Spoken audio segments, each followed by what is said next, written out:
stupid. Isn't there a point in everyone's life where they need to go and figure out who they are? Whew, I'm a good butcher. This is a pet shop. Woohoo! What's this feeling I don't want to drink away? Let's hope. I haven't finished it, but you have.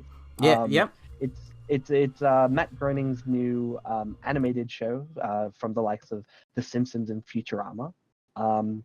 But this one is set in a medieval kind of fantasy world, but centered around a princess called Bean. Yeah. Who meets that's correct. Her name is Bean, and there's like Elfo, which is an an elf. Yep, and that's very Matt Groening, and the devil guy, I forgot his name, but yeah. Yeah, I forget the devil guy as well. Although I like because it's like this little small devil thing, and it like she refers to it as a cat to kind of hide the fact that it's a devil, and it just has a lot of like cat characteristics. It like goes and sleeps on a perch, and it purrs, and it crawls up. Like it just reminds me of my cat. Yeah, But yeah, less devil. well, exactly. I've only watched the first 2 episodes, but what are your thoughts? You've watched all. Yeah, I've watched it. It's one of those things where it's like it's obviously not as good as something like Simpsons or Futurama. It's a different type of, I guess, what do you call it? Different type of comedy as well, but it's a different type of story because it does have a through line, I guess, and the through line generally is like Bean, in a sense, does not want to get married, and kind of like one of those wild childs that doesn't want to be tamed, but you know, there's a lot of things that kind of go on, type of thing, where everyone's kind of discovering like who they are. You know, like Elfo is the technically only elf in the land, because elves actually technically only live in like a little hidden part of the island. He's kind of expelled from there, and basically they set it very like early on that there's like some sort of evil, sinister things happening in the background, that they're setting up something, and like obviously that gets revealed throughout the season. I think the show's okay. I think it's one of those things where I probably need to watch like at least 2 seasons of it, because like the first season is like 13 episodes, and that's like, once again, for a lot of animated stuff, it doesn't really work out too well. But like, you know, it's not in the same caliber as something as Rick and Morty. That's one of those things where it's like, that's the barometer of where you would review stuff these days. Okay, so you're telling me you don't need to watch this show. You don't need a high IQ. You don't have to be like, you don't have to scream out Szechuan sauce or anything like that. It's fine. Oh, okay, good. Yeah, that's good. But yeah, I thought it was okay. It blew by pretty quickly, but I'll definitely like see what happens in season 2, because there is a through line of the story, and I'm at least curious about it. My whole thing generally with the show is that it's not really animated too well. Like, it's like I don't really like the style of it. It's pretty semi-generic in a particular way. Like, it doesn't have a substance or some sort of style to it where it kind of catches you onto it. Aside from that, like the humor, like I'm not really that big of a fan of the humor. It's like very different from like Simpsons or Futurama. It's like it's more attuned to something like Family Guy, but even that's really different. Like I don't know what it is. It's like modern humor, which I'm not really that much of a fan of.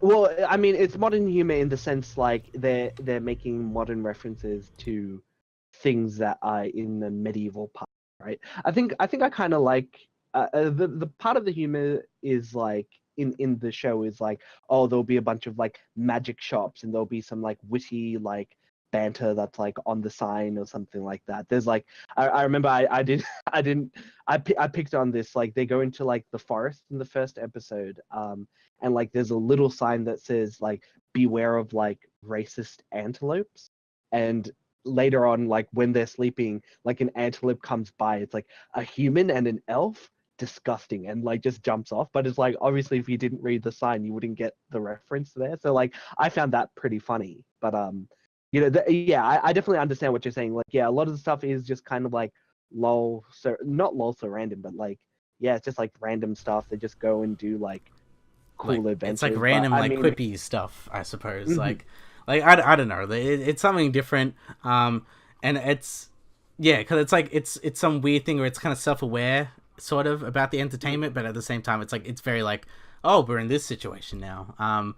So yeah, it has that type of feel to it, but like, yeah, I don't know. They like, it establishes some certain things where, once again, later on in the season, where I'm very curious of how everything goes, but like I feel like I need to see maybe more of the world, because once again, that's one of the things which I didn't like about this show, is mainly because like when you watch like Futurama, especially like the first episode, you're kind of hooked in because you really want to know like their setup for the future, for the year 3000, and why people are in like, you know, people are head jar things, and like how everything kind of works. Yeah. It kind of has that exploration of it, and this show doesn't really have that much to kind of offer as like world building, so it kind of loses that type of feel to it. And you know, and it doesn't have the same thing as Simpsons, where like each character is like pretty iconic. Even like some spin-off characters and like side characters, they have their own little kind of like quirk and things like that. In this show, like there's the king, which he doesn't really have much of a character aside just from kind of being angry all the time, and like there's a lot of bad dad. Yeah. Yeah, like that's the thing. There's always like a lot of random stuff, so it doesn't follow that particular like formula, but like I'm at least semi interested in how it goes. Actually, speaking of which, I really wasn't going to talk about this, but basically I just been marathoning BoJack Horseman, actually. Okay.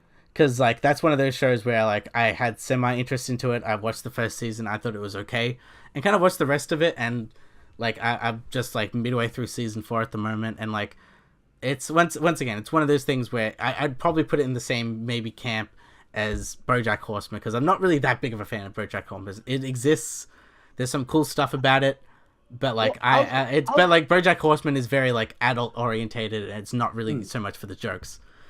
I was gonna say a lot of the humor in like BoJack Horseman, I'd say like is quite similar. Not all the like witty banter that like, you know, like some of the characters face, but if you look at like, if you're paying attention to like the background and stuff, there's like always like, oh, there's some kind of like play on words like on this like building, because it's like an animal or something like that, or when they do like a 90s flashback or an 80s flashback, like all the things will be like cool 80s music or 80s clothing store or something. Yeah, like once again, the standout of season 3 I think was like the one where it's like they go in the sea, and it's everything is like they kind of talk like that. Like that's the thing. That's what I'm saying. Where like that's a Netflix original animated series, and it does stuff a lot better than Disenchantment. Like I feel like Disenchantment is like one of those things where like if this was like on Fox, this would have been like cancelled after like the first season.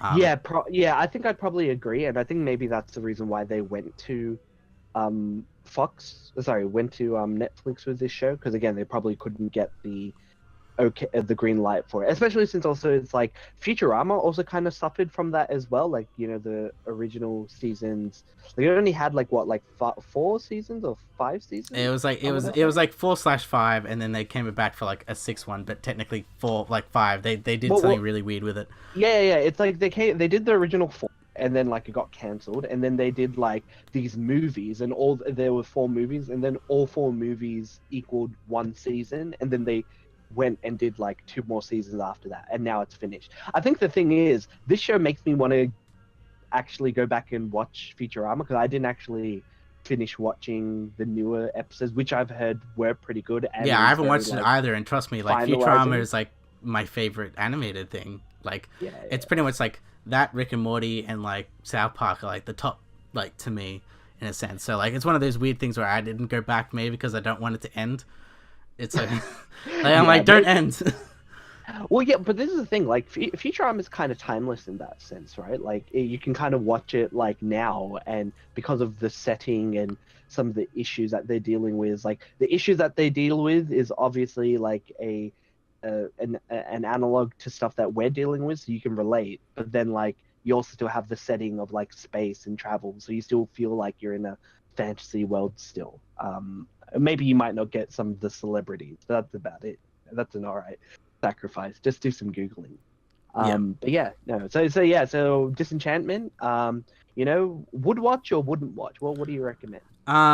If you don't have the time to watch something, and there's probably like, and you are interested in something else animated, whether it be an anime or like something like a Rick and Morty or things like that, like I'd pick that way over, I think, Disenchantment. Like I think Disenchantment's pretty much low on the list of things where it's like you need to be in the conversation, especially like like I still think it's like one of those things where like wait until like there's a second season and really see like concrete like how things are going. Like it could be canned after 2 seasons from Netflix, but like it's one of those things where it's like this could be a very different experiment, and like it's a different flavor, I guess, from what you're used to from like I guess the Matt Groening team, because like that's the thing. Like Matt Groening is the creator and he kind of does the world stuff and kind of does all that type of stuff, but it really does come down to the writers, and like, you know, Simpsons and its golden years was basically like Conan O'Brien writing for them. He did like infamously the monorail episode, and you know, there's a few other really good writers in there that was its heyday from like season 3 to season like 6 or 7. And even Futurama, like I forgot the guys, but like I think his name is Gene, I think, and like he was there throughout the full game. So it really does come down to the writers and their kind of sense. And I feel like the writers of the show are kind of bringing down the show because I guess maybe this might be their first big thing, and they like in comparison they don't have the same world building, they don't have the same, I guess, character jokes and character setups, I suppose, as the other stuff. But once again, that's me kind of rambling. I feel like if you really don't have much, if you're curious, go at least check out the first few episodes. Once again, they're like 25 minutes each. There's like 13 episodes in the season, so if you are curious about it, kind of go for it, but don't expect anything too revolutionary with the show. All right. Would you like, obviously you're gonna finish it, or like? Yeah, I'm gonna. I like it enough to kind of at least try and deal with it. The thing is, like, with like, because I actually did want to kind of watch all the Simpsons, but like thinking about it is just like quite a monumental task. It's probably how like a lot of people kind of feel when they're like, "Hey, just watch all of One Piece. There's only 600 episodes." And it's like it's kind of the same thing with the Simpsons. There's like 21 seasons, 20 more.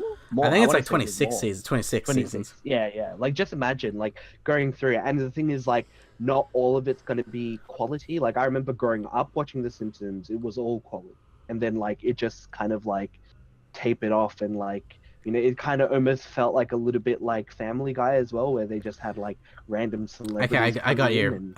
29 seasons. 29. 639 episodes.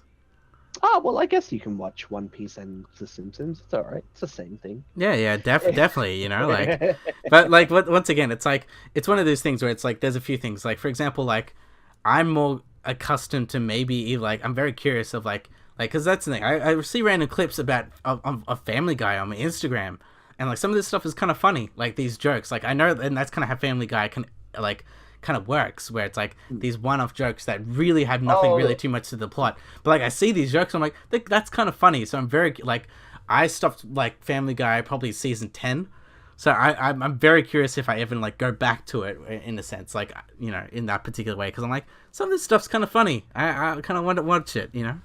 Yeah, no, I get you. Like I see it all the time. Like it's always like one of that reminds me of the time when I did so-and-so with this celebrity. And it's like, it's this like really weird thing that's like a throwback reference or like something like that. Like, yeah, they're always really great to see. I see them all the time. But yeah, like, I don't know. It's like the humor and the plot is always just kind of like really background. It's it's something. I feel like American Dad is a far more high quality show. It's always like the offshoots that are always the better one, right? Like it's Futurama, and then you also have American Dad. Like those ones are far more interesting in terms of like the things that they deal with and I guess the constraints and stuff. But yeah, no, it's cool.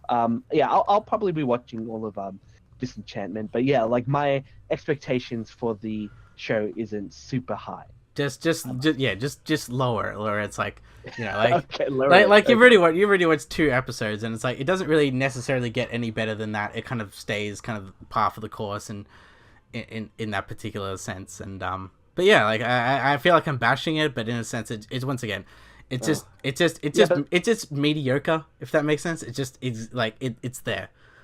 Yeah, I get you. Nah, it's like every time when I review something, like, you know, when I review something, it's like I always like review the bad stuff before I go into the good stuff. Yeah, it's shit, guys. Yeah, it's horrible. It's this horrible film. I give it an IGN review of 10 out of 10.